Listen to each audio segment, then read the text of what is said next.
सकाळी सकाळी लवकर उठून सूर्याला नमस्कार केला आणि आम्ही निघालो एकविरा आईच्या भेटीला। थांबा पहिले इंट्रोडक्शन करून देतो। हा आमचा ओमकार पाटील। भाईला कुणी सांगितलं का माहित, सूर्याची किरण चेहऱ्यावर घेतल्यावर चेहरा गोरा होतं, चेहरा तापस पर्यंत चेहऱ्यावर उजड घेत होता नुसता। कौन है ये लोग, कहां से आते हैं? ही आमची रुही। हिला बोललो हॅलो कर, यूट्यूबला वर दिसशील। ते बोलतो खरंच? म्हणजे हा मग टीव्ही वर दिसशील बरं। ते बोलतो जा तिकडे म्हणा, हात करून गेली पोरं। याला तर तुम्ही ओळखतच असाल, हँडसम बॉय। मला तारीफ केलेली पटत नाही, पण असू दे मीच करतो। सकाळी 7 वाजता उठून एकदाशी पोहोचलो एकविराईच्या दर्शनाला। बाईला बोललो दर्शनाला चाललो आपण, फोटो काढायला ना चाललो, तरी पण भाई पोच देत होता। माझ्या गोष्टी काय संपायच्या नाही, आपण दर्शनाला जाऊ झाला।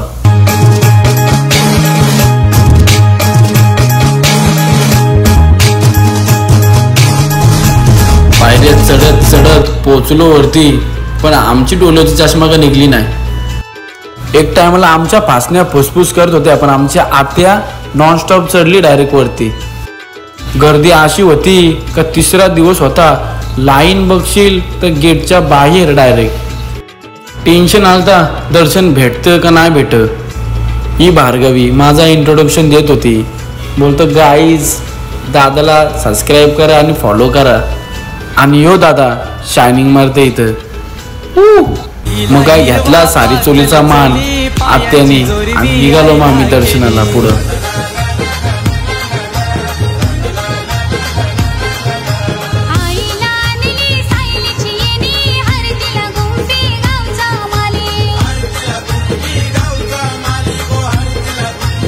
आता तुम्ही विचार करत असाल काही लाईन मध्ये का नाही चालले, तर त्याचे कारण एक रिझन आहे।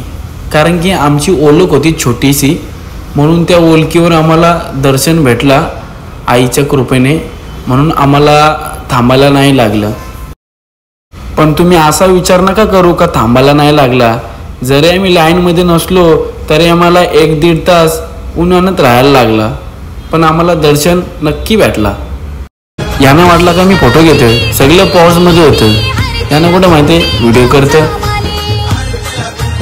तिसरा दिवस होता आणि लाईन अशी होती का बाबा मस्त दर्शन झालं आणि बाहेर आलो, आणि प्रसादाला पण काजूकतरी होती, ती पण खाल्ली।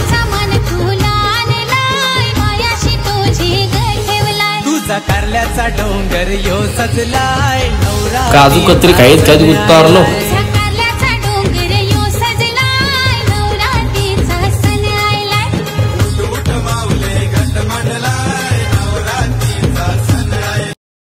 पुढे जाऊन बघतो तर या पोरी गेटवर चाललेला, काय चाललेला काय माहित।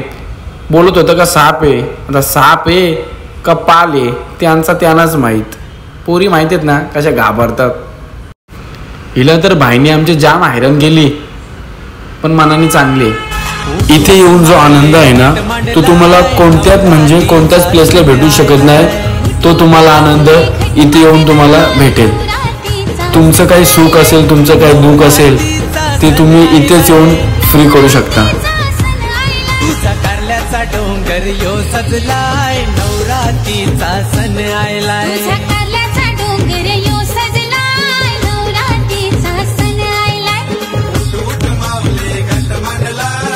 मग गाडी थांबवून गेलो जेवायला, तुम्ही पण घ्या जेवून।